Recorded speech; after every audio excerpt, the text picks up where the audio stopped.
നമസ്കാരം.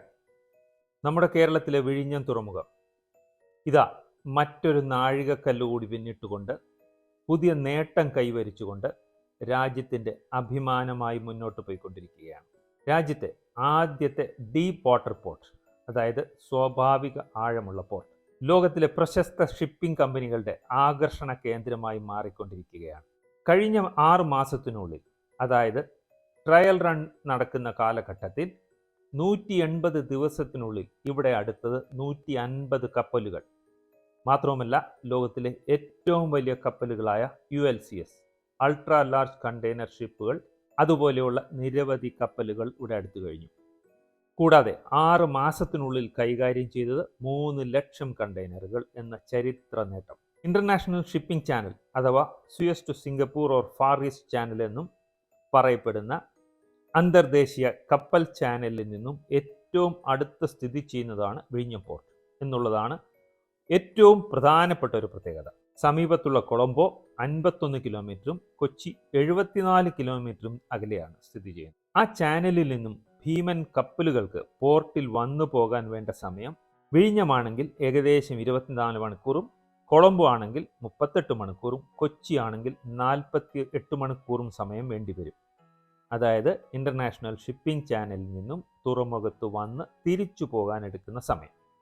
കപ്പലുകളെ സംബന്ധിച്ചിടത്തോളം ഓരോ മണിക്കൂറും ലക്ഷങ്ങൾ ചിലവേറിയതാണ്. അതുകൊണ്ട് തന്നെ ഏറ്റവും അടുത്ത പെട്ടെന്ന് പോയി വരാവുന്ന വലിയ തുറമുഖങ്ങൾ തന്നെയാണ് എപ്പോഴും ഭീമൻ കപ്പലുകളും പ്രശസ്ത ഷിപ്പിംഗ് കമ്പനികളും പ്രിഫർ ചെയ്യുന്നത്.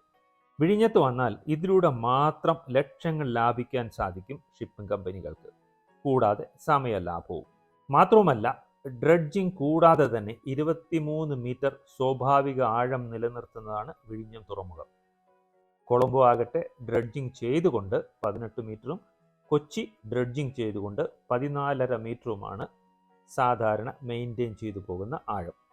നിലവിൽ വർഷത്തിൽ 10 ലക്ഷം കണ്ടെയ്നറുകൾ ഹാൻഡിൽ ചെയ്യാനുള്ള കപ്പാസിറ്റിയാണ് വിഴിഞ്ഞം തുറമുഖത്തിനുള്ളത്. സെക്കൻഡ് ഫേസ് എക്സ്പാൻഷൻ വന്നു കഴിയുമ്പോൾ 6 ഇരട്ടി ആകുമെന്നാണ് പറയപ്പെടുന്നത്. കണ്ടെയ്നർ ഹാൻഡ്ലിംഗ് കപ്പാസിറ്റി എന്ന് പറയുന്നത് 20 TEU അഥവാ 20 ഫീറ്റ് ഇക്വലന്റ് യൂണിറ്റ് എന്ന് പറയും. അതായത് അര കണ്ടെയ്നറുകൾ. ട്രെയിലറിൽ റോഡിൽ കൂടി പോകുന്ന നീളമുള്ള കണ്ടെയ്നർ കണ്ടിട്ടില്ലേ? അതല്ല, അത് 40 ഫീറ്റ് ഫുൾ ലെങ്ത് കണ്ടെയ്നറുകളാണ്. അതിൻ്റെ പകുതി വലിപ്പമുള്ള കണ്ടെയ്നറുകൾ ലോറിയിലും ട്രക്കുകളിലും പോകുന്നത് ഒരുപക്ഷെ കണ്ടിട്ടുണ്ടാവും. അതാണ് 20 ഫീറ്റ് കണ്ടെയ്നർ അഥവാ TEU എന്ന് പറയപ്പെടുന്നത്. അതിൻ്റെ അടിസ്ഥാനത്തിലാണ് ലോകത്തിൽ കപ്പലുകളുടെയും പോർട്ടുകളുടെയും ലോഡിംഗ് അഥവാ ഹാൻഡ്ലിംഗ് കപ്പാസിറ്റിയുടെ കണക്കുകൾ പറയുന്നത്. 3 ലക്ഷം കണ്ടെയ്നറുകൾ ഇവിടെ കയറ്റി ഇറക്കി എന്ന് പറയുമ്പോൾ ചിലർക്കൊരു സംശയമുണ്ട്, ഇതെല്ലാം എങ്ങോട്ട് പോയി, എങ്ങനെ പോയി എന്ന്. ഇതെല്ലാം നമ്മുടെ രാജ്യത്ത് ഇറക്കുമതി ചെയ്തതോ കയറ്റുമതി ചെയ്തതോ ആയ കണ്ടെയ്നറുകളല്ല.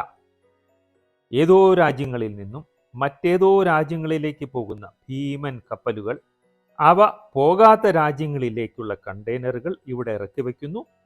പോകുന്ന രാജ്യങ്ങളിലേക്കുള്ള കണ്ടെയ്നറുകൾ ഇവിടെ നിന്നും കയറ്റി പോകുന്നു. ഇതിനെയാണ് ജനറലി ട്രാൻസ്ഷിപ്മെന്റ് എന്ന് പറയുന്നത്. കപ്പലുകളിൽ നിന്നും കണ്ടെയ്നറുകൾ കയറ്റി ഇറക്കുക. ഏതായാലും വിഴിഞ്ഞം രാജ്യത്തിൻ്റെ അഭിമാനമായ തുറമുഖമായി മാറിക്കഴിഞ്ഞു. മാത്രവുമല്ല, സമീപ രാജ്യങ്ങളിലെ വമ്പൻ തുറമുഖങ്ങൾക്ക് ഭീഷണിയും. അതിൻ്റെ ഏറ്റവും പ്രധാന കാരണം നേരത്തെ പറഞ്ഞതുപോലെ ഇന്റർനാഷണൽ ഷിപ്പിംഗ് ചാനലിൽ നിന്നും ഏറ്റവും അടുത്ത തുറമുഖമായതുകൊണ്ട്. വരും വർഷങ്ങളിൽ സൂപ്പർ ഡൂപ്പർ ഹിറ്റാകുമെന്ന കാര്യത്തിൽ സംശയമില്ല. കേരളവും ആഗോള ശ്രദ്ധ ആകർഷിക്കും ഷിപ്പിംഗ് മേഖലയിലും. വിഴിഞ്ഞം തുറമുഖം സംസ്ഥാനത്തിൻ്റെയും രാജ്യത്തിൻ്റെയും അഭിമാനമായി മാറട്ടെ എന്ന് ആശംസിക്കാം.